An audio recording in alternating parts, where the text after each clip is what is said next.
Hey guys, welcome to another episode of Pursuing Jesus podcast. My name is Shane Winnings. We're talking about burnout today. You don't want to miss this one. I'm actually going to make this a part two. As I was typing up the script for today, I recognized that there's two sides of burnout. There's two approaches that need to be taken. One is practical, but the first is much easier. It's a spiritual response to what we're doing. And I believe that if we get the first part, the second part will be much easier. The problem I see today with many teachings on burnout is that they primarily focus on the practicals, right? Hey, make sure that, if you're in a season of grinding, you have some downtime, and make sure you're getting rest, and make sure you're getting a vacation. I think those things are great, but that is not how you avoid burnout. There is a much more profound answer to this, and it's biblical. Go figure, right? The biblical response is the one that is going to lead to your freedom and avoid burnout entirely. I've never experienced burnout. Now, I've only been, doing some form of ministry for 7.5 years, and I've been in full-time ministry for a little over 2 years, but I can tell you that even when I was working as a police officer, even when I was doing ministry during the day and I was a cop at night, I did not experience burnout even a little bit. And I want to tell you how. And this isn't me bragging. This is saying it is possible. And I believe it's because the Lord showed me early on how to avoid it. So if you do what I'm about to tell you, you will never burn out. Quickly, I want to thank our sponsors who make this possible. I'm a missionary. Everything I do is fully funded by donor support, and we have some amazing sponsors. The first being Promise Keepers. I'm honored to be a partner with them. We exist to build up godly men for a better tomorrow. How many of you believe we need godly men in this hour to lead us in the right direction? The Lord put us as men in positions of authority within the household, within marriage. This is His design, and I don't know about you, but it's time for men around the world to step up. And in order to do that, you have to be following the Lord. And at Promise Keepers, we aim to equip men to walk in the way that God has designed us to. And so one of the ways we do that is through our app, which you should check out. It's the PK app. If your dad or your brother or your boyfriend or your spouse or fiance, whatever, if they're not on the app, they need to be. There's great content on there. We've revamped the app recently and our website. I've got some teachings on there, video teachings, devotionals, Bible plans, and there's online community as well as information about upcoming in-person events, which I'm super excited to be a part of. Check out the PK app. Aligned Mortgage is an incredible company that focuses on veterans. How many of you are veterans?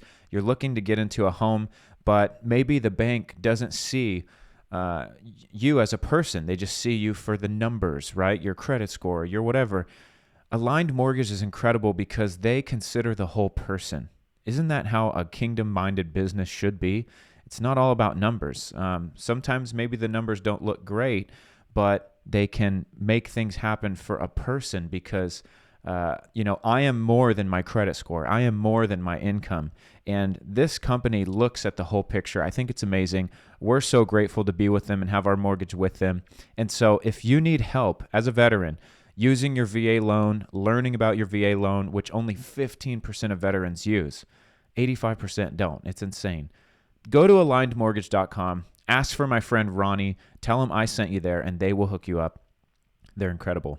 Also, finally, please share this podcast. If you're watching on YouTube, give us a thumbs up and comment where you're watching from. These things just help us reach more people.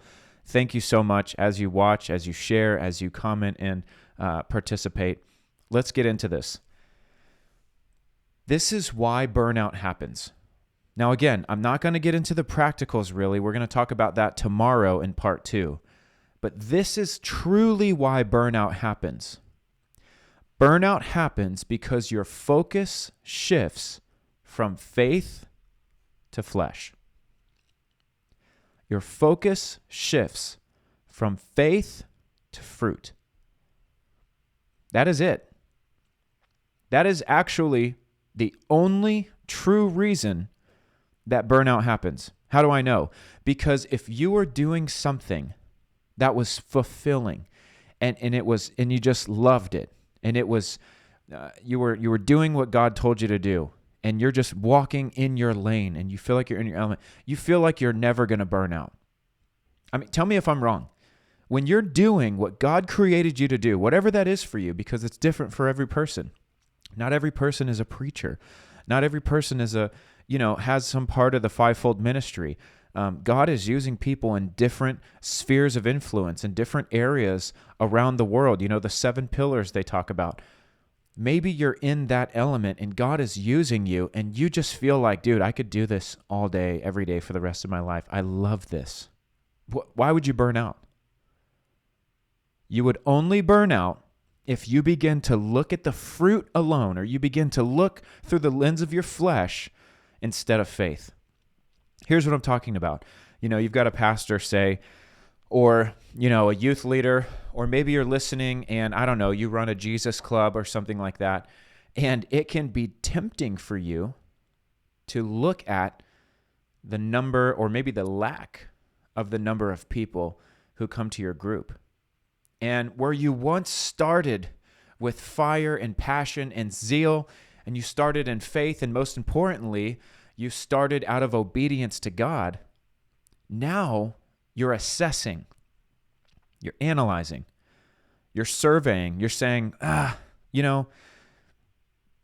if things were going the way they should be, we'd have more people by now. We'd have more funding. We'd have more whatever, fill in the blank. We would have better testimonies. If this was going the way that we thought it would, we would have this.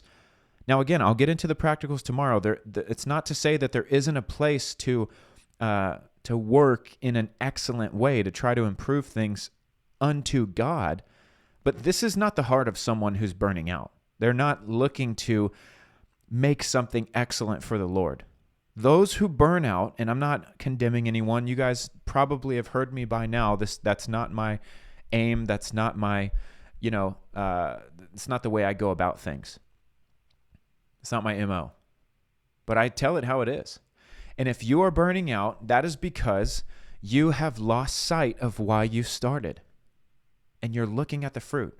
Say that you do have a little club. You got a Jesus club at your high school or something like that. If you're listening, if you're like a teenager, you're in high school, you've got this club, right? God told you to start it. You feel this passion, and maybe, you had a bunch of kids and maybe you don't anymore. Or maybe you never had a bunch of kids and it just hasn't seemed to grow. And you feel like you're getting burned out because you're doing all this work and you're trying so hard and you're trying to promote it and you're trying to invite people and you're just not seeing the growth. Now, what happens if you begin to focus on the problem? The problem being, I don't have a lot of people, or I used to have 50 people, now I've got 10. If that is your focus, then you will assess and determine you've done something wrong, or maybe God's just not on this, and you will give up. You'll be discouraged. You will probably quit at some point, or you won't be able to put the same effort into it as before because you're losing your fire, because your fire seems to be determined by how many people come. You can't let your fruit affect your fire. Your fire comes from your faith, and your faith comes out of obedience to the Lord. Come on, am I speaking to anyone right now? Like, listen, if God told you, I need you to hear me, high schooler, youth pastor, lead pastor, whoever listens to this, if God told you to start it, why would you get discouraged if it's not going the way you thought it would? Who told you to start it in the first place? Okay, God did. Okay, what is the purpose of what you started? Is it to reach souls? Is it to equip the body? Whatever it is it a noble, godly, biblical, heavenly-minded reason? Yes. Okay, so the verse that comes to mind is, do not grow weary in doing good. Another verse, don't despise small beginnings or humble beginnings. Guys, let me make this really practical and easy for you. Can you imagine Jesus getting burned out? Now, maybe you're laughing at that and you're like, well, no. Okay, did this guy have every reason in the world to get burned out. He had a failing ministry. I mean, guys, he's getting rejected in his own hometown. He can't even have a meeting in his own hometown without getting run off. They don't want anything to do with him, so he can't even perform many miracles there because they reject him. He's got people fleeing, like he started preaching to thousands and feeding thousands, and then he says some things that they don't like, and they leave by the thousands. He's driving them away. People are asking to follow him. He says no. He's healing people, and then he's telling them to go away. He's not adding to his ministry. This is not going well by worldly standards. On top of that, he's hated by the church. People want to kill him. He has to slip away at times. His own disciple betrays him, and his closest ones desert him in his time of need. Literally the night that he's betrayed and he's going to be offered up for crucifixion, all of his disciples forsook him. This is the Bible. This is what it says. Now, yes, there was one there finally at the scene of the crucifixion, but when Jesus was delivered up, it says all of his disciples forsook him and they scattered. Peter denied him 3 times, just said he would die for him. Jesus had a failing ministry by the world's standards. Was he offended? And did he show any signs of burnout? No. Well, how's that possible? Because his eye was not on fruit. If his eye was on fruit, he would have sat down with the disciples and said, okay, guys, let's brainstorm here. Gosh, I had a chance there. We had 5,000 people. We fed them all. Like we did that. We brought them in. We gave them the food. This is the modern day, like donuts and coffee there at church. Okay, we've got everyone fed, the fishes, the bread, the loaves, everything. And then the message, they would say, Jesus, listen, the message was just a little, unless you eat my body and drink my blood, Lord, this is, you heard him, but this is a hard teaching. Here's what I recommend. And we're not trying to change anything. We know you're speaking from God. Maybe you could just not focus on those. Maybe you leave those parts out a little bit because it's scaring people away. And, our goal, a successful ministry, we believe is, the whole world following you, which means we need tens and hundreds of thousands of people to come to these meetings. We're going backwards. And if you keep preaching this stuff, if you keep, if you even look at a woman and you lust in you've already committed adultery in your heart, Jesus, these are, you can't say things like that to the leaders of the church. Who can maintain that kind of standard? I don't think you should be preaching stuff like that.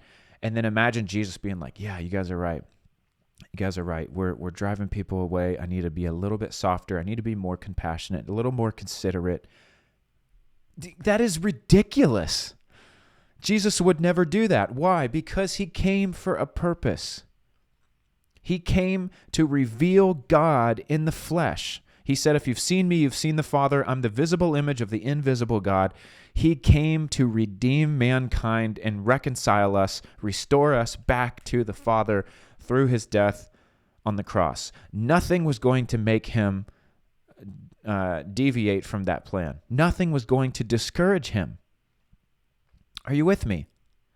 Jesus did not take his eyes off of the mission. So I want to ask you, person who might be experiencing or you are on the verge or you're being tempted to burn out, what are you looking at? What are you focusing on? If God has called you to serve faithfully as a club leader, as a youth pastor, as a lead pastor, then the only question you have to ask is, am I being obedient? Am I being obedient? Obedience is the answer. Fruit is not the purpose of your life. Now, the Bible teaches that you will produce godly fruit, but what's more important, producing fruit or being obedient to God? Being obedient to God. The Bible even says that God wants obedience over sacrifice. Obedience to God, saying yes to him and doing whatever he says when he says it, is the most important thing in the world. And so I ask you again, who called you to do what you're doing right now? Specifically in ministry or in the career that you're in, you feel like God called you. Who called you there? Because if it is God, then you need to obey him. You need to stay wherever he has put you until he moves you to another location. And you cannot be discouraged by things not going the way that you thought they would. Come on, the Bible even tells us that true faith is believing in what you don't see. Not even the absence of the things that you want to see, but what about in the presence of opposition? Maybe you're like, no, I'm not just seeing a lack of fruit. I'm actually catching heat. You know, the school's trying to shut my club down, or my youth, whatever, there's this going on, or my church, there's this division. You're facing opposition. This is where you dig in and you find out what you really believe. Because if God has called you, then you can say, Lord, I don't know how this is going to work out, but I trust in you. I love you. I believe in you. I believe you called me to this, and I'm going to put my hand and my feet to this work, and I'm not going to look back.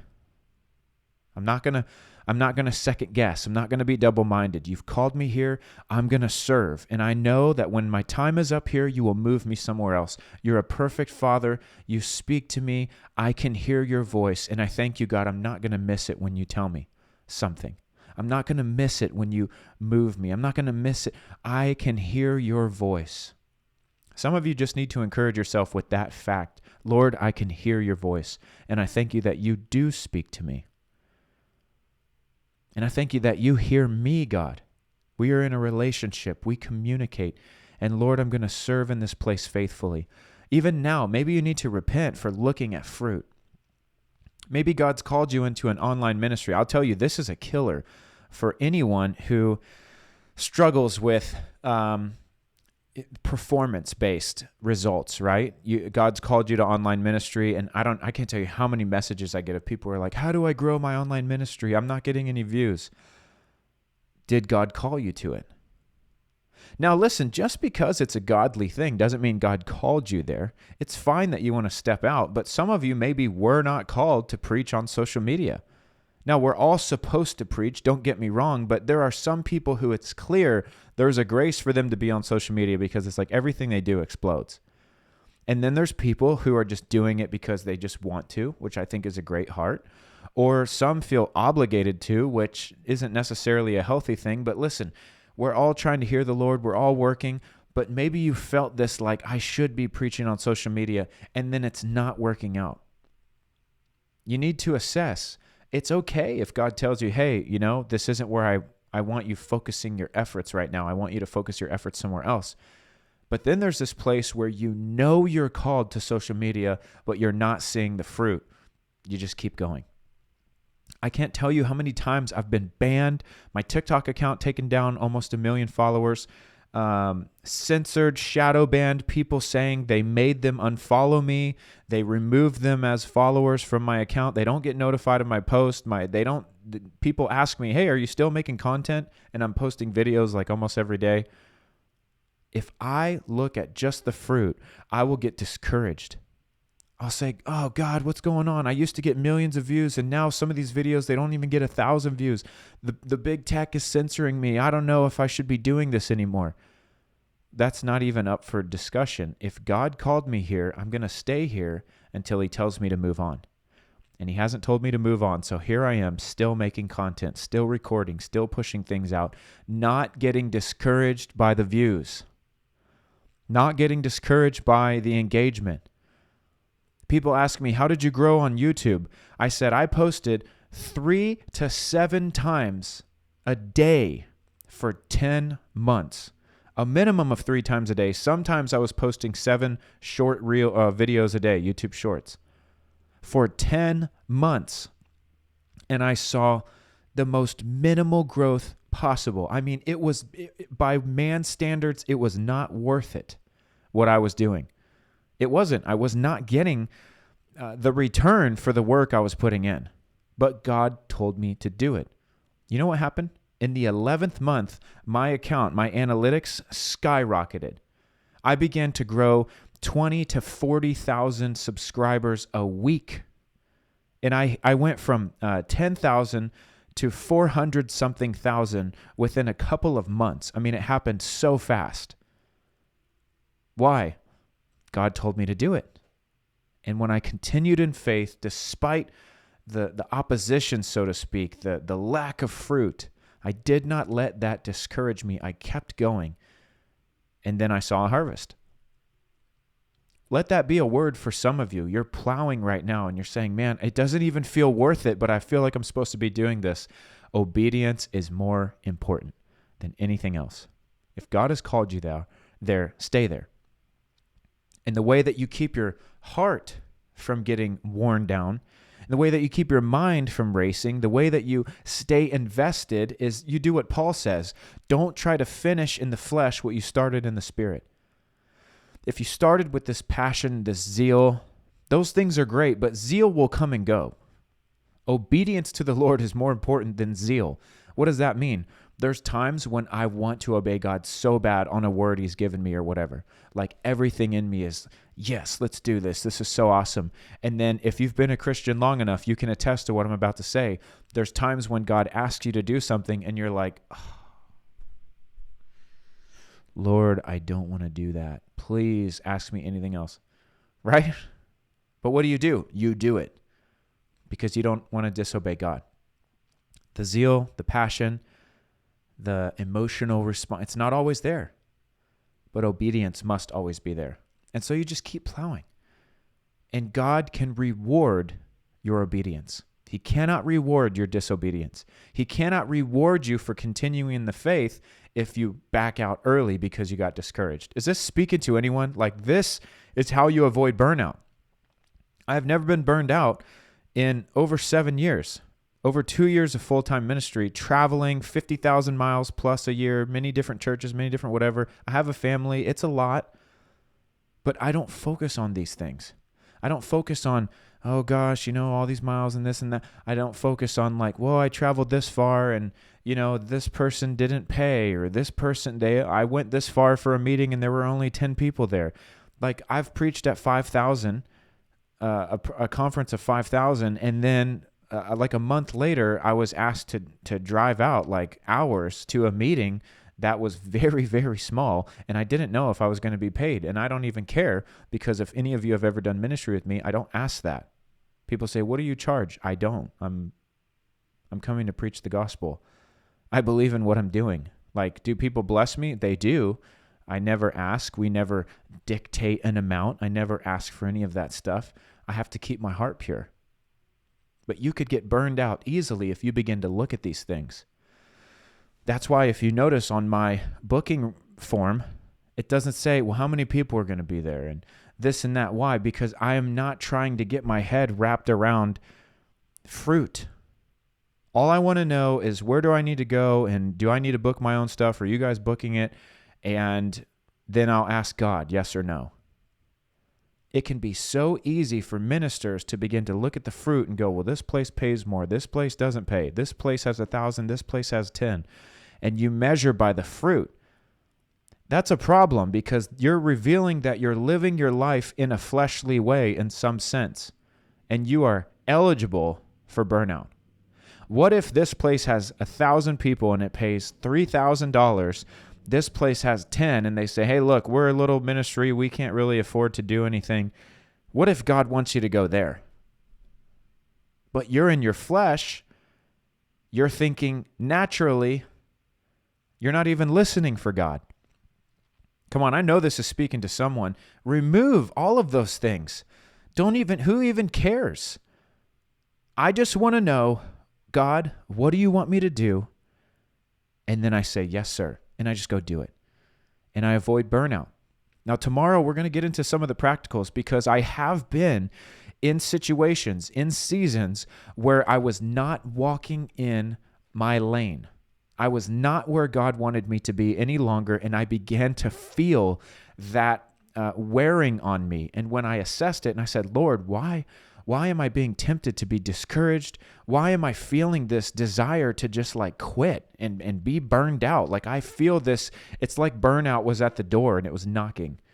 I said, God, why is this happening? Because I feel so close to this thing coming in the room and affecting me. And the Lord said, because the grace for you to be where you're at has left, and I want you to be somewhere else. And I said, oh my gosh. And I immediately obeyed. And it was like I was revived again.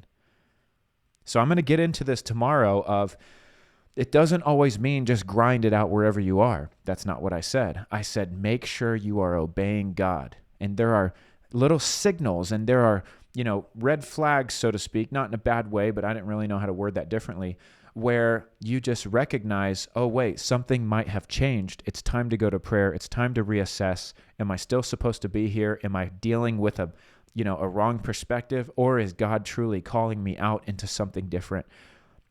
When the grace is on something, you'll be able to keep going. But when the grace leaves, it's very recognizable, because it's like you instantly feel disconnected from your assignment and you feel like you're supposed to be somewhere else. We're going to get into that tomorrow, because I don't want to just equip you today with the right perspective.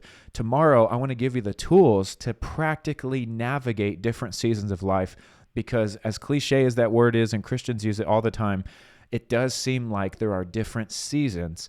And I don't want that to just be a catch-all word. I want to help you recognize when you go from one season to another, when you transition, and how to do it well and with excellence. So guys, thank you for listening. I hope this helped you today. If you're watching on YouTube, will you leave some comments? Will you share this video? If you're listening on the podcast, would you copy that link, send it to some friends and family, send it to some ministry partners, send it to people in your club who might be, struggling with burnout, or you want to help them avoid burnout. I really believe this is going to help. And finally, we're always looking for partners to come alongside us as missionaries. We have so many amazing people that donate to our ministry, but life happens. People donate for a season and then they drop out. So we're always trying to fill those gaps, and we're looking for people to join us and just commit $1 a day, which is $30 a month. If that's you, if you feel like God's pressing that on your heart, you could give any amount. We have people who give $1 a month, and we're so thankful that you're on our team. But if you'd like to sign up to help, go to shanewinnings.com/donate and join our monthly team. Get access to our monthly donor Zoom, which is happening next week. And we'd love to see you on there. We're so grateful. Above all, please keep praying for us as we keep plowing and try to put the word out. Bless you guys. We'll see you tomorrow.